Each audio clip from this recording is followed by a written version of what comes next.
This update brought to you by Open on Sunday, your trusted partner for catalog financing. Hello, everyone. I'm Marc Thompson with Digital Music News, and I'm here with the pioneer of hip hop, the legend himself, Grandmaster Flash. And I really appreciate you taking the time. How you doing this afternoon? I'm okay. Everything's cool. Everything's okay. Good. Great, great. Well, let's get right into it. I'm 50 years old, so I grew up with hip hop. When I heard your music, you know, the Messages, and then Sugar Hill Gang, and then Curtis Blow, and then, you know, just KRS-One, all the legends, I was hooked immediately from the start, and I've been following it ever since, and I even like some of the new stuff now. What are your thoughts on the evolution of hip hop since it's the 50-year celebration and anniversary, and the state of hip hop right now? You want me to talk about now, or you want me to talk about the beginning? Well, how you feel about how it's evolved over time, how you've seen it evolve over time, and your thoughts of, has it gotten better, has it gotten worse, or do you think it's in a good state right now? As an architect as one of the architects of the culture and builder, I'm quite happy that there was actually just recreation in the park. That's pretty much how it started. You know, for me, I come from a time where there was no internet, no computer, no app, no social media, not much technology. You know, so you asked me the question, how do I feel about the evolution? Yeah. Overall, you know, first of all, I'm quite happy because being one of the inventors of the culture, you know, it's now become a global phenomenon. Absolutely. Yeah. And you just mentioned technology. How have you seen technology make its way into hip hop in recent years? And has that enhanced the genre, the brand, the culture? Has it moved it forward, or has it been something that's inhibited? Okay, you keep saying, I think you're repeating in recent years. So I come from a time where there was no technology, you know. There was no beatboxing, no beating, no cutting, no scratching. The rappers didn't exist yet. Yeah. You know, as one of the people coming from the ground, you know, and seeing where it has become, four elements of hip hop, I think it's actually pretty cool. It's pretty dope. Yeah. Maybe you can tell us about the creation of your quick mix theory and explain what that's really all about. Okay, well, first of all, before there was the rapper, before there was the beatboxer, before it was the turntablist, it was this theory that I invented, taking two copies of the same record and repeating one particular area of the chosen piece of music, the composition, and going into the parks and playing this. It could have been like the section from a pop record, a rock record, a jazz record, a blues record, a funk record, a disco record, an R&B record, and playing these particular sections of these different genres of music was basically the start of where sampling even came from. So for me, this gave me a chance to pretty much see what this would do. But at the same time, when I was doing this, I put a microphone on the other side of the table just to see if someone could talk to this new style of DJing, you know, this thing called a quick mix theory. And there was this gentleman, after many trials in the block parties, right? Was this gentleman by the name of Keith Cowboy. And he was able to syncopatedly talk to the beat of this new beat that I was doing. We did this for quite a few years, and I can remember, sir, the record companies coming into the Bronx saying, what is this thing that I was doing on the turntables? And being able to take a small piece from a composition and extending that and having a human being speak on it, male or female. What is this thing? That sounds like sampling to me. It was human sampling to me. It actually was human sampling. And then what happened after that, sir, is then the producers got involved. And this thing that I invented called the quick mix theory, now there's these new machines that came into the fold called a computer. And then a computer, and then there was another piece of machinery that came into the fold called a sampler. So what the producers would do is take a same small piece of that existing composition, put it on a floppy disk, put it into the computer, and tell the computer and the sampler to loop that particular section over and over again, go into this facility called a recording studio. So here we are, pretty much, but it's pretty much the same thing that I invented when I first was doing it in the park 50 years ago. Do you get credit for that? Do you get credit for, we hear about Kool Herc all the time, that's cool, and we hear about some of the other pioneers and inventors, but it doesn't sound like you get the credit for adding to the technology that's used now, or that's been used to, and not only get the credit, but compensation as well. There's more than just credit. There needs to be some sort of compensation. And are you able to figure out a way to do that now? Okay, well, first of all, I make a pretty good living, you know. Yep. And I think what's really important here, and I got to keep it really honest with you. If you come from a family where rock was in the household, you'd know who the Rolling Stones was. Yeah. If you come from a jazz family, you would know who Miles Davis is, and so on and so on and so on. So with hip hop, unfortunately and chronologically, there's somewhat of a misunderstanding of who did what and what did who. Me, I grew up as a geek and as a scientist, and my heroes was Edison, Tesla, Westinghouse. I went to Samuel Gompers Vocational and Technical High School. I learned what was AC versus DC, and FM and AM, and transistors versus tubes. So all these things there taught me how to technically put together my own amplifiers, my own stuff. So once I was introduced to vinyl by my dad when I was a little kid, is when I started really studying the drum breakdown. You know, when a song would play and that drummer would get that little breakbeat, that little breakdown to show that. Yeah. I figured out a way by putting my fingertips on a vinyl and using duplicate copies of the same record and doing this thing called the quick mix theory.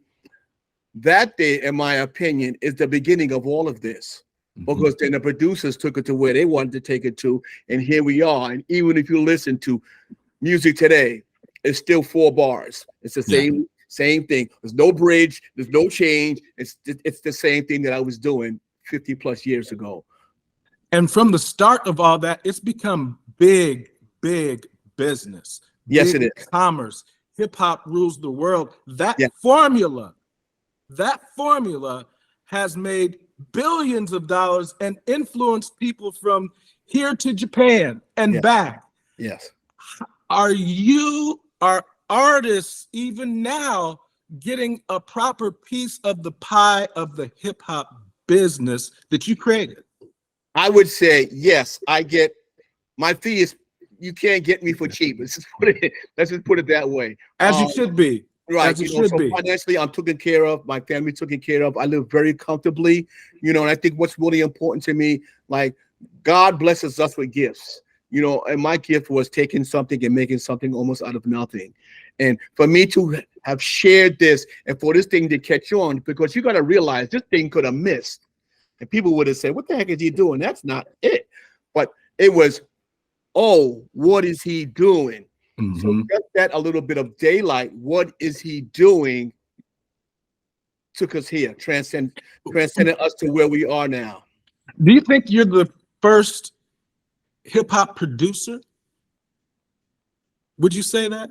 Because what that is production. What you're talking about is producing a record. Like that's what is goes into producing. And re-recording the composition. Yeah, I would say that. Yes. And engineering. I mean, all of those things. Yeah, I would say yes.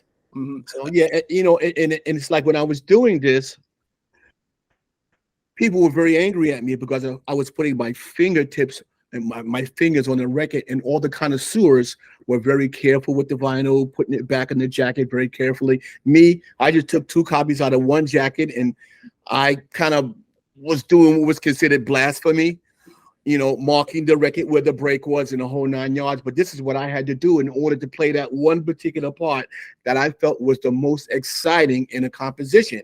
So for me, I'm quite happy everywhere I go. When I see a DJ like winding up and cueing the whole thing, I think about the 50 plus years that it took me to get here. What area in New York or the country were you in? What area of New York? And there's always debate with people within New York of where these things started in the timeline. Can you shed some light from your opinion on kind of the timeline, at least where when you started doing it, and then it's always the Bronx. It was always the Bronx. Hip hop always started from the Bronx. I don't know who's going to defy that. That would be blasphemy for someone. No, for sure. I don't think that's the Bronx. debated. The Bronx was a blank canvas for me, and it allowed me to try breaks from a jazz record, breaks from a disco record, and breaks from a funk record. It allowed me to try all these different things, and it was the Bronx is where it all started, sir. How did you think about that, what you just mentioned, taking the different genres and really blending it into something completely new? Because you had that jazz, you had those other things, but you didn't have the jazz with the breakbeat, and it mixed in a way where it's like, whoa, it's still on rhythm, it's still on, people can even still dance to it, they can feel it, because hip hop it evokes a feeling and an emotion. You have to realize, and I didn't say this earlier on, but in the Sadler residence, depending who was on the stereo, I have 4 sisters, only boy, and mom and dad. Mom and dad was either listening to Glenn Miller or Lena Horne, and then one of my sisters might be on Motown, one might be on Latin, one might be on funk, one might be on disco. So I grew up with a kaleidoscope of music in my household. And to be quite honest and be frank, I learned to not listen to a chart, the chart this, that chart, this chart, that chart.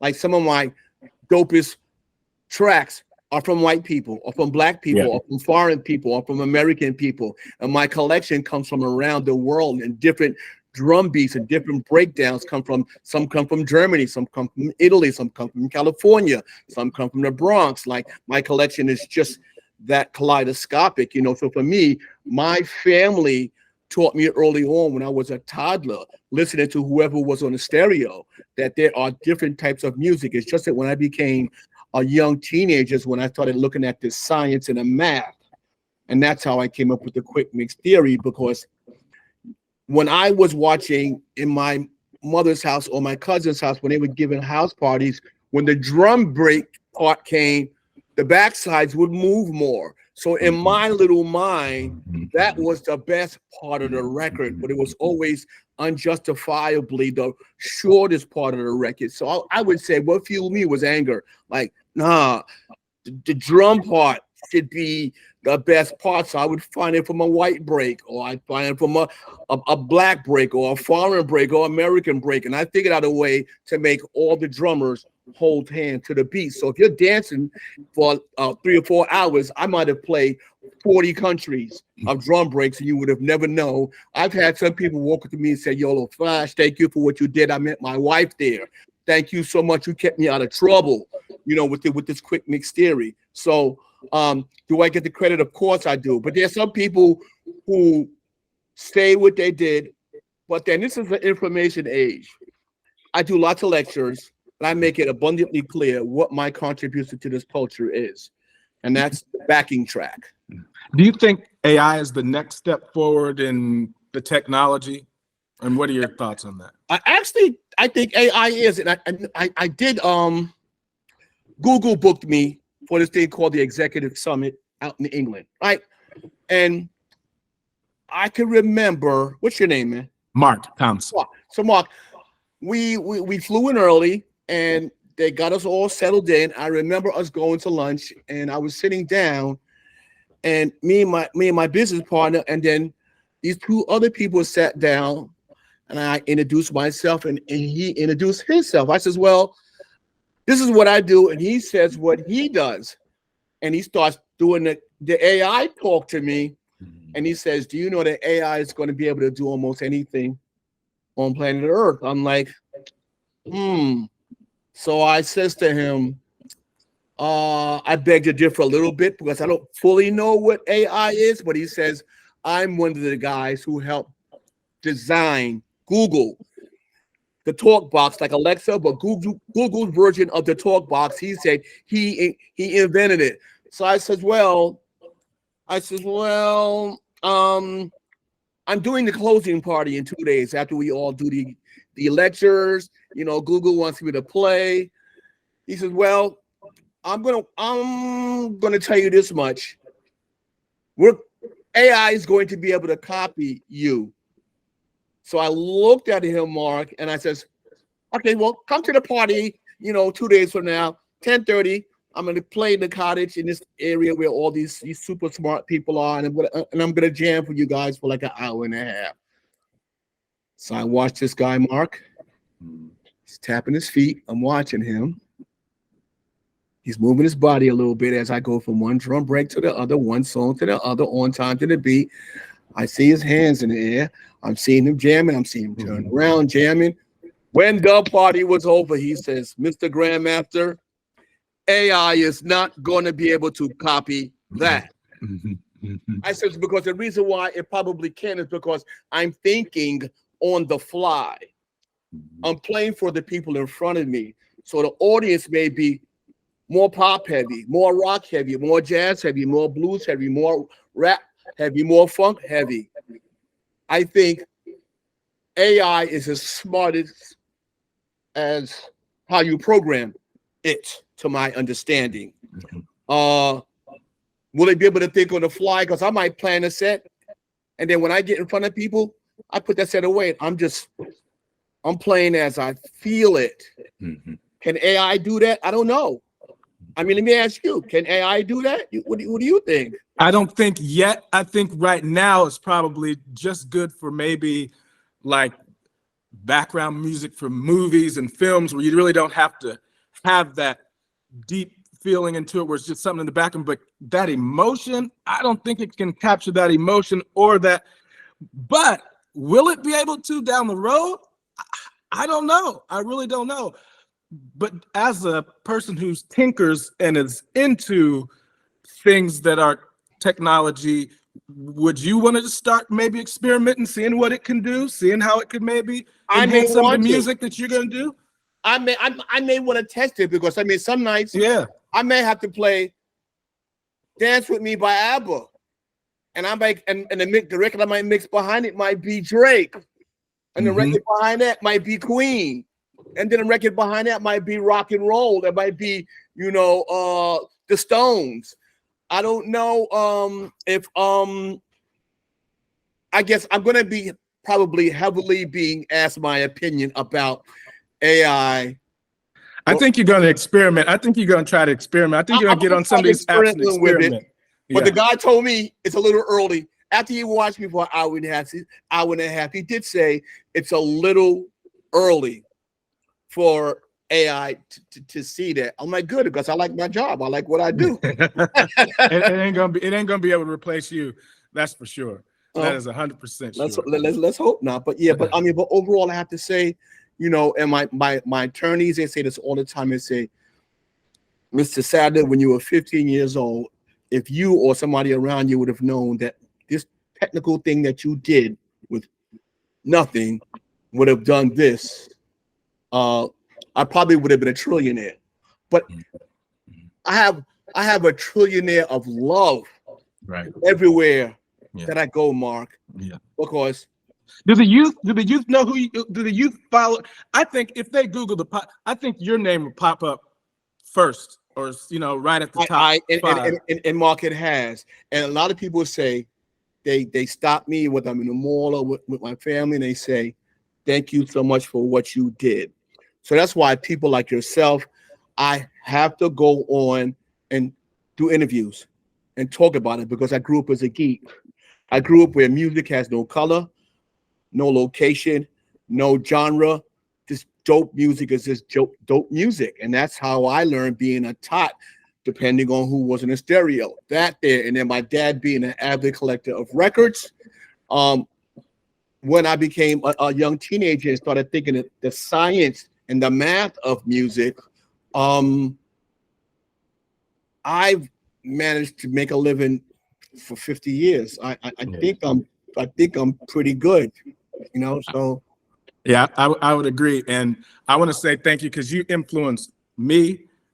Just because what you invented changed my life. Hip hop changed a lot of people's lives, and I grew up with it. Changed my life, and you're also going to be influencing those now who are taking it forward. So, and I look I forward want to to it. thank you and appreciate it. Thank you so much, because I'm a scientist first, and I love pushing the envelope. So maybe it won't be pushing the envelope, and maybe behind the person pushing the envelope and saying, that's pretty interesting what they're doing there. I don't mind that at all. But it's just that I have to do press so that people know what my contribution to this whole thing is. But thank you. Yeah, and before I let you go, let's just do this. Once you start dabbling with some little AI programs and stuff like that, hit me up again. I want to see what you think about it a little bit down the road once it gets I will more into it. I thank you so much, man. I definitely will. I appreciate your time. It's my honor. It really is. Thank you so much. All right. Take care.